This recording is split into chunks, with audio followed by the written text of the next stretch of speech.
नमस्कार. 7च्या बातमीपत्रात मी विजय कदम आपलं स्वागत करतो. सुरुवातीला एक नजर ठळक बातम्यांवर. राज्यातल्या साखर कारखान्यांच्या प्रश्नांसंदर्भात मुख्यमंत्री देवेंद्र फडणवीस यांच्या नेतृत्वाखालील सर्वपक्षीय शिष्टमंडळाची केंद्रीय मंत्र्यांशी भेट. ऊस उत्पादक शेतकऱ्यांना एफआरपी देण्यासंदर्भात येत्या 21 तारखेपर्यंत ठोस निर्णय घेण्याचं केंद्रीय वित्तमंत्र्यांचं आश्वासन. सेन्सॉर बोर्डाच्या आणखी 9 सदस्यांचा राजीनामा. सेन्सॉर बोर्डाच्या कामकाजात सरकारची ढवळाढवळ नाही, माहिती आणि प्रसारण मंत्र्यांचं स्पष्टीकरण. मेक इन इंडिया अभियानात जपान सहभागी होणार, जपानच्या परराष्ट्र व्यवहार मंत्र्यांचं आश्वासन. अल्पसंख्याकांच्या योजनांसाठी केंद्राकडून निधीची कमतरता भासू दिली जाणार नाही, केंद्रीय राज्यमंत्री मुख्तार अब्बास नक्वी यांचं आश्वासन. पोलिसांना सुट्टी दिवशी कामावर जावं लागल्यास त्या दिवशीच्या भत्त्यात वाढ करणार, राम शिंदे. आणि मलेशिया खुल्या बॅडमिंटन स्पर्धेच्या उपांत्य फेरीत पीव्ही सिंधू पराभूत. साखर कारखान्यांनी महाराष्ट्रातल्या ऊस उत्पादक शेतकऱ्यांना वाजवी आणि लाभदायी मूल्य अर्थात एफआरपी देण्यासंदर्भात येत्या 21 जानेवारीपर्यंत ठोस निर्णय घेण्यात येईल असं आश्वासन केंद्रीय वित्तमंत्री अरुण जेटली यांनी आज दिलं. महाराष्ट्रातल्या साखर कारखान्यांच्या प्रश्नासंदर्भात मुख्यमंत्री देवेंद्र फडणवीस यांच्या नेतृत्वाखाली सर्वपक्षीय शिष्टमंडळानं आज अरुण जेटली तसंच केंद्रीय अन्न, सार्वजनिक वितरण आणि ग्राहक संरक्षण मंत्री रामविलास पासवान यांची भेट घेतली.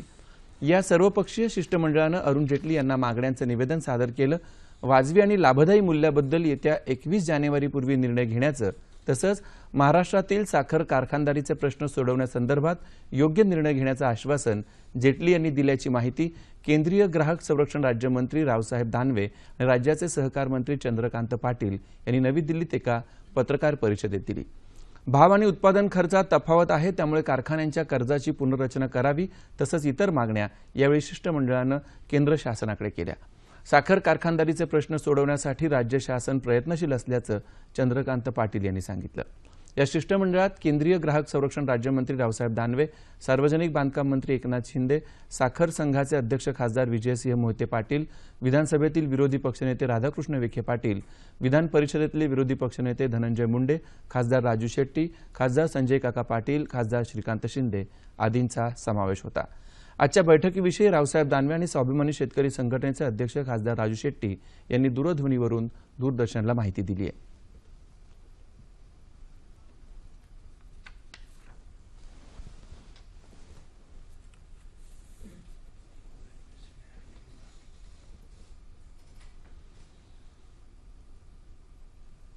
महाराष्ट्राचे मुख्यमंत्री देवेंद्रजी फडणवीस यांच्या नेतृत्वाखाली आज सर्वपक्षीय शिष्टमंडळ अर्थमंत्री अरुणजी जेटली आणि केंद्रीय खाद्यमंत्री रामविलासजी पासवान यांच्या भेटीसाठी आलं होतं.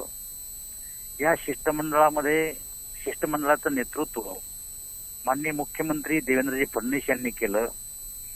सहकार मंत्री चंद्रकांत दादा पाटील, विरोधी पक्षनेते विधानसभा विखे पाटील, विरोधी पक्षनेते विधान परिषद धनंजय मुंडे, शेतकरी नेते राजीव शेट्टी, त्याशिवाय साखर संघाचे अध्यक्ष विजयसिंह मोहिते पाटील, संजय काका पाटील सांगलीचे खासदार, शिवसेनेचे नेते एकनाथरावजी शिंदे आदी शिष्टमंडळामध्ये होते.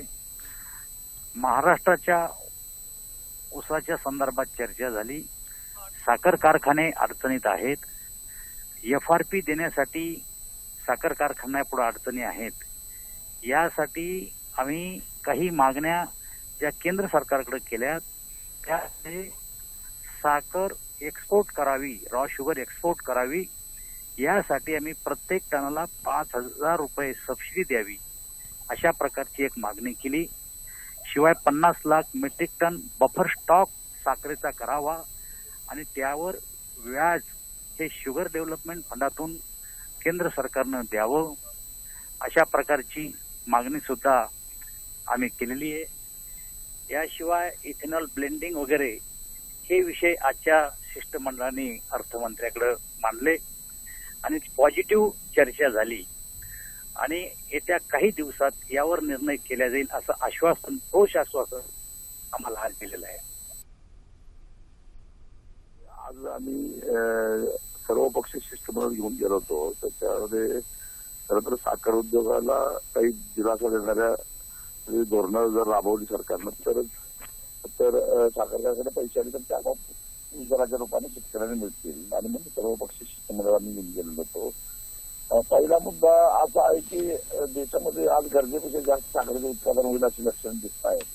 त्यातली 20 लाख टन साखर तातडीनं जर मार्केटमधनं काढून घेतली किंवा देशाबाहेर घालवली तर आपोआपच डोमेस्टिक मार्केटमधले भाव वाढतील अशी परिस्थिती आहे. कारण बाजारपेठेचा नियम आहे की मागणीपेक्षा पुरवठा थोडा जरी कमी झाला तर लगेच भाव वाढतात. आणि म्हणून आम्ही विनंती केली की रॉ शुगरला सप्टेंबर पासून सबसिडी जी बंद केली ती किमान अजून 1 वर्षभर चालू ठेवा आणि सबसिडी देऊन जर का रॉ शुगर बाहेरच्या देशांमध्ये गेलं तर शेतकऱ्यांना त्यापासून 20,000 रुपयांना मिळतील असा एक होता. त्याचबरोबर वित्त विभागानं जे काही मागच्या वर्षी काय केलं होतं केंद्र सरकारनं की 3 वर्ष यापूर्वी जेवढा एक्साईज भरलेला आहे साखर कारखान्यांनी केंद्र सरकारला ती तेवढी रक्कम बिनव्याजी म्हणून दिली साखर कारखान्यांना FRP देण्यात ती. आणि मग त्या रकमेचं जे व्याज आहे की बँकांना ते ऊस विकास निधीतून केंद्र सरकारनं भागवलं.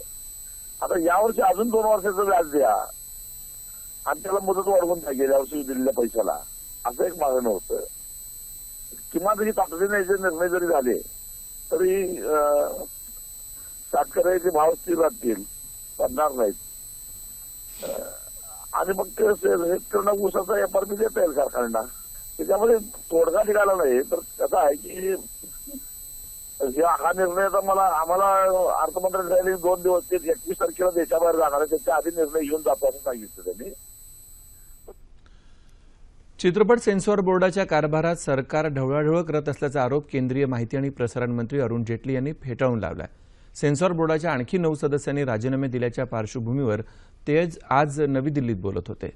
संयुक्त पुरोगामी आघाडी सरकारच्या कार्यकाळात नियुक्त झालेले हे सदस्य दैनंदिन व्यवहारातल्या मुद्द्यांचं राजकारण करत असल्याची बाब खेदजनक असल्याचं जेटली म्हणाले. अरुंधती नाग, राजीव मनसद यांच्यासह सेन्सॉर बोर्डाच्या 9 सदस्यांनी सरकारच्या भूमिकेचा निषेध करत राजीनामा दिलाय. मेसेंजर ऑफ गॉड या चित्रपटाला परवानगी देण्याच्या मुद्द्यावरून लीला सॅमसन यांनी मंडळाच्या अध्यक्षपदाचा दिलेला राजीनामा स्वीकारण्यात आलाय.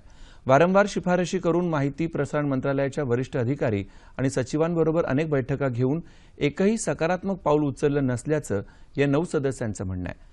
मंडळाच्या शिफारशींकडे दुर्लक्ष करून सल्लागार पॅनेलवर संबंधित मंत्रालयाकडून नियुक्त्या करणं, पॅनेल सदस्यांच्या कार्यशाळांसाठी निधी वितरित न करणं, इतर खात्यातल्या आणि चित्रपटविषयक समज नसलेल्या व्यक्तींची अधिकारी म्हणून नियुक्ती करणं या बाबींविषयी या 9 सदस्यांनी नाराजी व्यक्त केली आहे.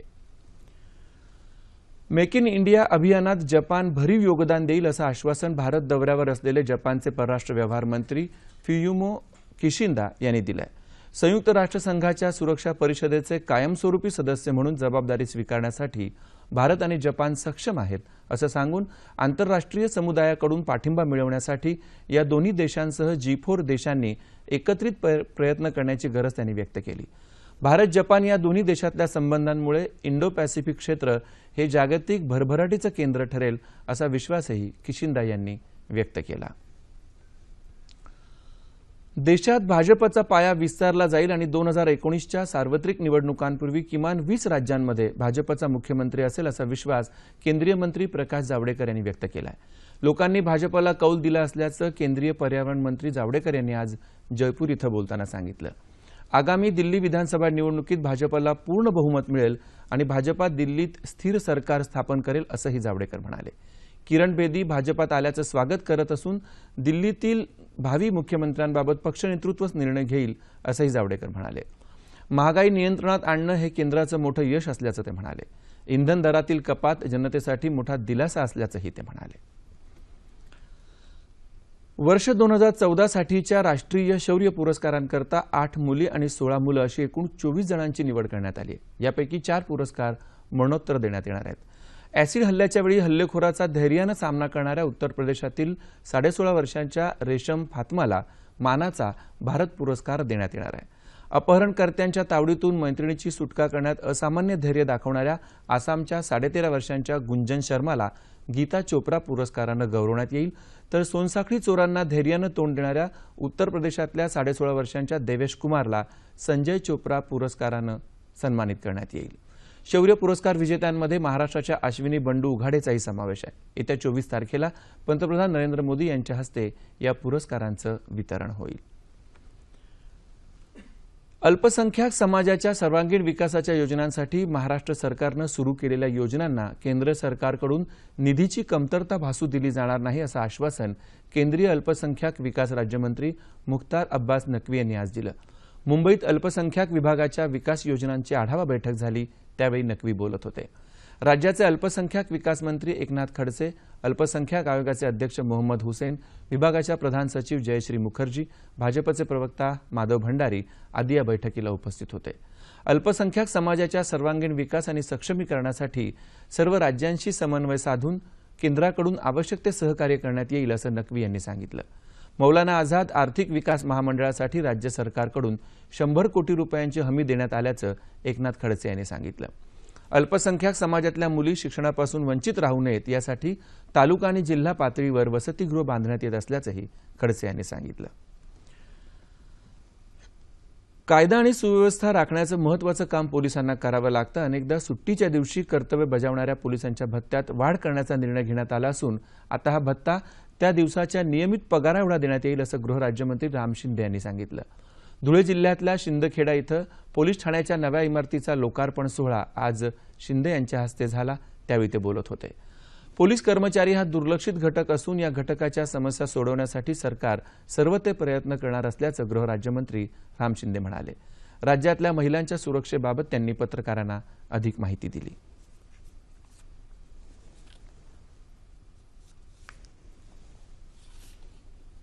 दिल्लीतील निर्भया हत्याकांडाच्या नंतर 376 मध्ये अमेंडमेंट आली आणि म्हणून 376च्या अमेंडमेंटसह 354 मध्ये सुद्धा आपण आता महिलेने तक्रार केल्याबरोबर तक्रार नोंदवून घेतो आणि त्या संदर्भामध्ये नुसतंच तक्रार नोंदवून घेत नाही तर पोलीस प्रशासन त्याच्या पुढे जाऊन आता पोलीस स्टेशनमध्ये महिला तक्रार निवारण केंद्र सुद्धा आपण त्या संदर्भामध्ये चालवतो, एनजीओच्या माध्यमातून चालवतो आणि म्हणून आता गेल्या हिवाळी अधिवेशनाच्या कालखंडामध्येच आता नागपूरमध्ये 23 विशेष गाड्या सुद्धा आपण मुख्यमंत्र्यांच्या हस्ते आणि आम्ही 2 गृहराज्यमंत्र्यांच्या हस्ते त्याचं उद्घाटन झालं की जेणेकरून कोणत्याही महिलेला काही अडचण आली तर तात्काळ एका अर्ध्या तासामध्ये मदत व्हावी या दृष्टिकोनातून शहरामध्ये नागपूरमध्ये केले, त्याच्यानंतर पुण्यामध्ये होणार, नाशिकमध्ये होणार, अमरावतीमध्ये होणार, जेवढ्या कमिशनरेट एरिया आहेत त्याच्यामध्ये या संदर्भामध्ये काळजी घेतली जाणार। त्याच्यामध्ये कॉन्स्टेबल एक पीआय असणार, लेडीज कॉन्स्टेबल असणार म्हणजे अर्ध्या तासाच्या कालखंडामध्ये लगेच तिला मदत झाली पाहिजे किंवा रात्री बेरात्री जर महिलेला गाडी जायची व्यवस्था नसेल तर ती गाडी त्या महिलेला घरी सुद्धा पोहोचू शकते, अशा संदर्भामध्ये राज्य शासनाने त्या संदर्भामध्ये लक्ष घातलेलं आहे। नाशिक आणि त्र्यंबकेश्वर कुंभमेळ्याच्या पार्श्वभूमीवर तिथं सीसीटीव्ही यंत्रणा बसवण्यात आल्याचंही शिंदे यांनी सांगितलं। दुष्काळी परिस्थितीमुळे आर्थिक संकटात सापडलेल्या शेतकऱ्यांना दिलासा देण्यासाठी त्यांच्या अडचणी समजून घेण्यासाठी शिवसेनेच्या उस्मानाबाद जिल्हा शाखेच्या शेतकरी बचाव जनजागरण दिंडीला आजपासून सुरुवात करण्यात आली। जिल्ह्यातल्या 54 जिल्हा परिषद गटात ही दिंडी फिरणार असून पोवाडे, कीर्तन, प्रवचनाच्या माध्यमातून शेतकऱ्यांना मार्गदर्शन करण्यात येणार आहे। शासकीय योजनांची माहिती शेतकऱ्यांपर्यंत पोहोचावी असा या दिंडीमागचा हेतू आहे। तसंच शेतकऱ्यांची आजची स्थिती जाणून घ्यावी यासाठी प्रत्येक शेतकऱ्याची माहिती संकलित करण्यात येणार असून त्याचा अहवाल मुख्यमंत्र्यांना देण्यात येणार आहे।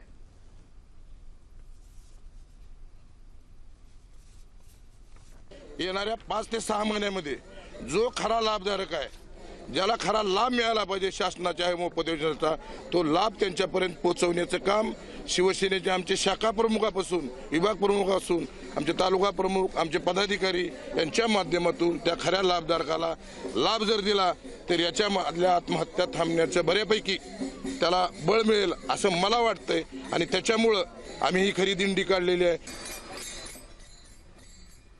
आधुनिक तंत्रज्ञान कृषी क्षेत्राला ऊर्जितावस्था देऊ शकतं, त्यामुळे नवनवीन कृषी तंत्रज्ञान शेतकऱ्यांपर्यंत पोहोचवण्यासाठी माध्यमांनी प्रयत्न करावेत असं मत ज्येष्ठ संपादक प्रकाश पोहरे यांनी केलं आहे। परभणी जिल्ह्यातल्या राणी सावरगाव इथं आयोजित शेती आणि ग्रामीण विकासात माध्यमांचं योगदान तसंच सिंचनाचा शेतीवर परिणाम या 2 राष्ट्रीय चर्चासत्राच्या उद्घाटनपर कार्यक्रमात ते आज बोलत होते। कार्यक्रमाच्या अध्यक्षस्थानी प्राचार्य डॉक्टर शिवाजी दळणर होते। ग्रामीण भागातून वृत्तपत्र विद्येचं शिक्षण घेणारी पिढी शेतकऱ्यांविषयी अधिक संवेदनशील राहून पत्रकारिता करेल असा विश्वास त्यांनी व्यक्त केला।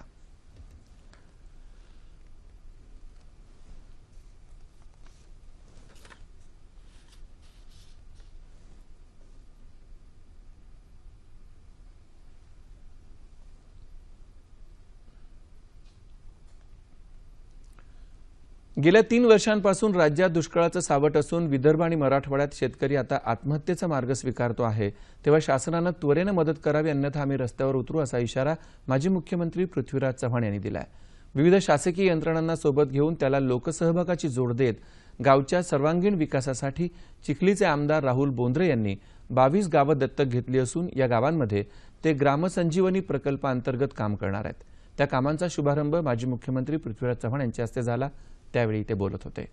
आघाडीचं सरकार असताना दुष्काळाच्या स्थितीत ते शेतकऱ्याच्या पाठीशी ठामपणे उभं राहिलं, पण भाजपा सरकारनं दुष्काळासंदर्भात पॅकेज जाहीर केलं असलं तरी अद्याप कोणतीही मदत शेतकऱ्यांना मिळालेली नाही, अशी टीका पृथ्वीराज चव्हाण यांनी केली। स्वस्त धान्य दुकानात आलेल्या मालाची माहिती मेसेजद्वारे मिळाल्यास वितरण प्रणालीतील गैरप्रकार थांबतील अशी अपेक्षा माजी उपमुख्यमंत्री अजित पवार यांनी व्यक्त केली आहे। ऑनलाईन बायोमेट्रिक रेशन प्रणालीचा शुभारंभ आज अजित पवार यांच्या हस्ते सांगली जिल्ह्यातल्या इस्लामपूर इथं झाला, त्यावेळी ते बोलत होते। सरकारला लोकांचे प्रश्न सोडवण्यात यश येताना दिसत नसल्याचा टोला पवार यांनी युती सरकारला लगावला। ही योजना राबवणारा वाळवा हा राज्यातला पहिला तालुका ठरलाय।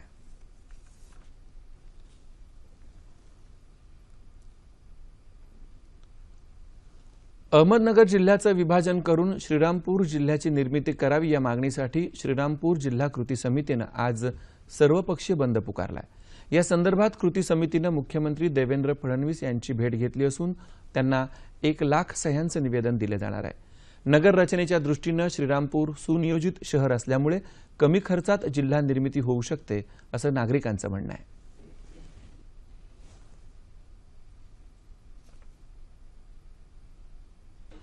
क्षेत्रफळानं सगळ्यात मोठा असलेला नगर जिल्हा हा व्यवस्थापनाच्या दृष्टीने अतिशय अवघड आहे। सगळ्यात महत्त्वाचं म्हणजे शासनाची स्वतःची हजारो एकर उपलब्ध अशी जमीन इथं आहे, की अन्य ठिकाणी करण्यासाठी त्या जमिनीसाठीचा खर्च इथं करावा लागणार नाही। श्रीरामपूर ही एक नगरी पहिल्यापासून आज 70 वर्षापासून श्रीरामनगरी एक चांगली सुव्यवस्थित स्थापन झालेली, तरी श्रीरामपूर जिल्हा व्हावा, श्रीरामनगरी नावाने अशी आमची जिल्हा कृती समितीच्या वतीने अपेक्षा आहे।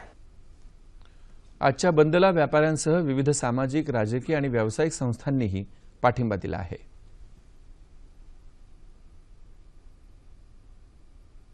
आज या ठिकाणी श्रीरामपूर जिल्हा कृती समितीच्या वतीने बंद आवाहन करण्यात आलं होतं।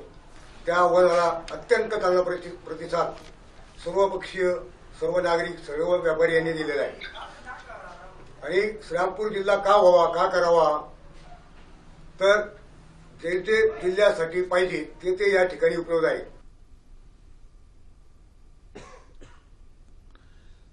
राज्य शासनानं जाहीर केलेल्या विडी कामगारांच्या वाढीव किमान वेतनाला विरोध दर्शवण्यासाठी सोलापूर विडी उद्योग संघामार्फत आज एकदिवसीय लाक्षणिक बंद पाळण्यात आला। राज्यातल्या विडी कामगारांना 10 नोव्हेंबर 2014 पासून दर 1000 विडी तयार करण्यासाठी 210 रुपये किमान वेतन देण्यात यावं अशी अधिसूचना शासनानं काढली। पण व्हॅट आणि एलबीटीमुळे विडीचा उत्पादन खर्च वाढलाय, परिणामी विक्री कमी झाली असल्यानं विडी कामगारांना वाढीव 84 रुपये देणं कारखानदारांना शक्य नसल्याचं कारखानदारांचं म्हणणं आहे।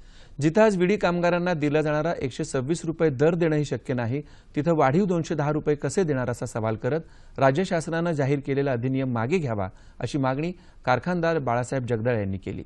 तर वाढत्या महागाईमुळे कामगारांना जीवन जगणं कठीण होत असून शासनाच्या आदेशाप्रमाणे विडी कामगारांना 210 रुपये किमान वेतन मिळालंच पाहिजे अशी मागणी विडी कामगार संघटनांनी केली असून विडी कारखानदारांनी पुकारलेल्या बंदला विरोध दर्शवण्यासाठी विडी कामगारही आज रस्त्यावर उतरले असल्याचं कामगार नेते नरसय्या आडाम यांनी म्हटलं आहे। यावेळी विडी कामगारांनी जिल्हाधिकारी कार्यालयावर मोर्चा काढत विविध मागण्यांचं निवेदन जिल्हाधिकारी तुकाराम मुंडे यांना सादर केलं। देशातलं संशोधन ग्रामीण भागातल्या विद्यार्थ्यांपर्यंत पोचायला हवं. गुणवान विद्यार्थ्यांच्या गुणवत्तेला तसंच त्यांच्या संशोधनाला वाव देण्यासाठी विशेष योजना हवी असं मत ज्येष्ठ शास्त्रज्ञ डॉक्टर शिवराम भोजे यांनी व्यक्त केलं. रत्नागिरी जिल्ह्यात संगमेश्वर तालुक्यातल्या आंबव इथं आयोजित राज्यस्तरीय विज्ञान प्रदर्शनाचं भोजे यांच्या हस्ते उद्घाटन झालं. त्यावेळी ते बोलत होते. धोका पत्करावा लागला तरी चालेल, पण अणुऊर्जा प्रकल्पांना विरोध करू नका असंही ते म्हणाले. हे प्रदर्शन 21 जानेवारीपर्यंत चालू राहणार असून त्यात प्रत्येक जिल्ह्यातली प्रथम 3 आलेली प्रदर्शनं मांडण्यात आली आहेत. या प्रदर्शनामध्ये 424 प्रतिकृतींचा समावेश करण्यात आला आहे.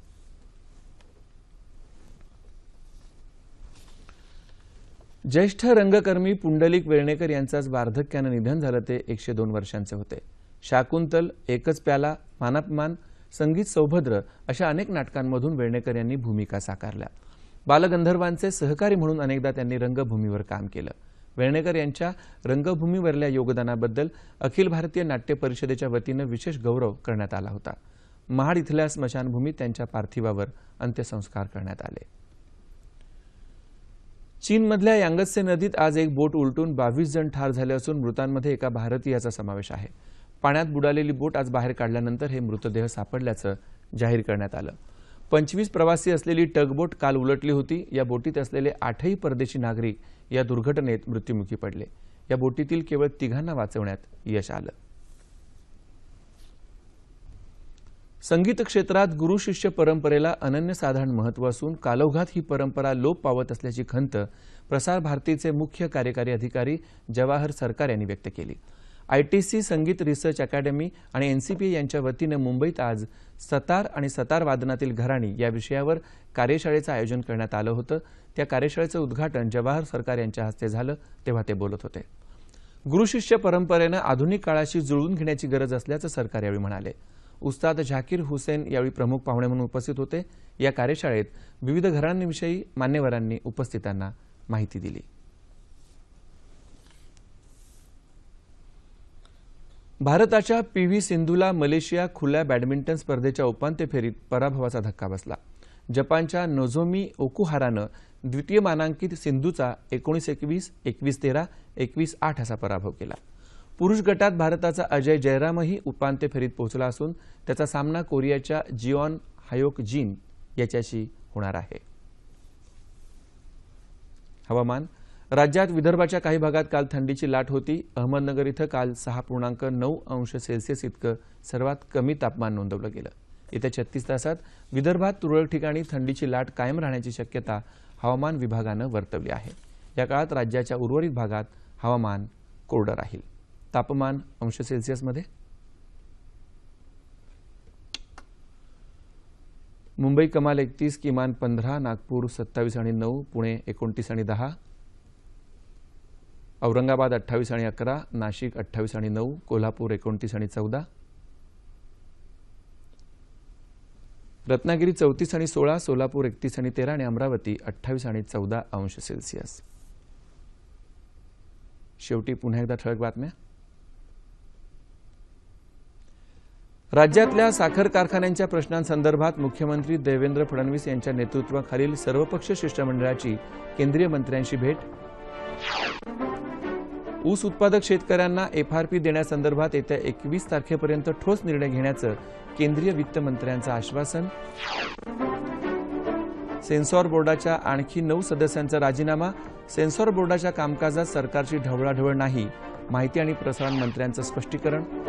मेक इन इंडिया अभियानात जपान सहभागी होणार, जपानच्या परराष्ट्र व्यवहार मंत्र्यांचं आश्वासन. अल्पसंख्याकांच्या योजनांसाठी केंद्राकडून निधीची कमतरता भासू दिली जाणार नाही, केंद्रीय राज्यमंत्री मुख्तार अब्बास नक्वी यांचं आश्वासन. पोलिसांना सुट्टी दिवशी कामावर जावं लागल्यास त्या दिवशीच्या भत्त्यात वाढ करणार, राम शिंदे. आणि मलेशिया खुल्या बॅडमिंटन स्पर्धेच्या उपांत्य फेरीत PV सिंधू पराभूत. याबरोबरच हे बातमीपत्र संपलं.